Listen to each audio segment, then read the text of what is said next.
Okay, let's talk about handstand walking. I'm going to give you a drill to practice transferring your weight. So it's kind of just like walking.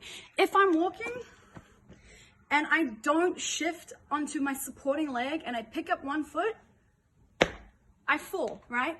So what I have to do is I have to shift my weight onto the supporting leg, then I can pick up my other foot, and it is exactly the same thing with handstand walking. As I'm walking, I need to get really good at supporting my weight over one hand so I can take one hand off the ground and move it to the next position as I'm walking. We're going to practice simply shifting from hand to hand to hand, and then eventually what we want to be able to do is do a shoulder tap. So I'm going to be picking up my hand all the way to touch the same shoulder. Before you start this, warm up your wrists. Get them really, really open. Just like warm up your forearms, warm up your elbows, warm up your shoulders. You got to have a good position so you can stack your body weight directly over your hands. It'll look like this. We're going to kick up.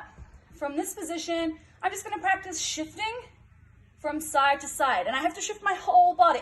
I have to shift my hips and my feet. I can't just move my butt, okay? Shift onto one hand, shift to the other. And then I want to get a little bit of speed with that, and then slowly pick up a hand, pick up a hand, pick up a hand, and try and get it to my shoulder. So that is really the beginning of your handstand walking right there. Now, once you have the shoulder taps or at least some rocking, spend some time doing that. So like a minute of max reps. Do that 3 times with a little bit of a rest in between. Not only are you going to get better at supporting your weight on one hand, but you're also going to get some endurance being inverted, which is like kind of one of the harder parts of handstand walking, just being upside down for a really long time. You got to learn how to breathe. You got to learn how to maintain your balance. Some other stuff with handstand walking. Okay, so when you kick up, it's really important that you ensure that you are in a handstand before you move your hands to start walking. You got to find your balance and let the weight of your body propel you forward or help you with momentum rather than the momentum of the kick up being the thing that moves you forward.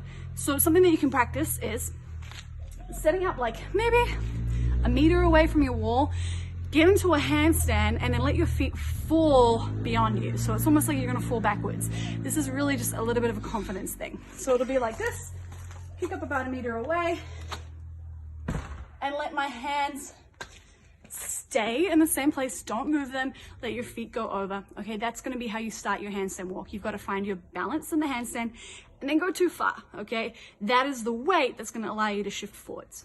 So as you're doing that, you want weight in your fingertips. So think about more weight here than there. You want weight up here so that you can keep going forwards. And the hand that's supporting you, use that to help you move. Okay, so hopefully those 2 drills get you started, doing shoulder taps and also kicking up a meter away and letting your feet simply hit the wall at the same time. The next drill after that is to start maybe 5 meters away from the wall, maybe 3 meters, whatever it needs to be, so that you can kick up, over balance, start walking your hands, but your feet are going to hit the wall so that you've got that kind of safety net there to catch you if you need it. So try and begin those 3 drills. If you're not quite ready to kick up away from the wall, something that can be really nice is just practice kicking up onto the wall and doing a sideways step. Okay, so it's essentially like your shoulder taps, but you're moving laterally. Try implementing those few drills and see how your handstand walking skill goes.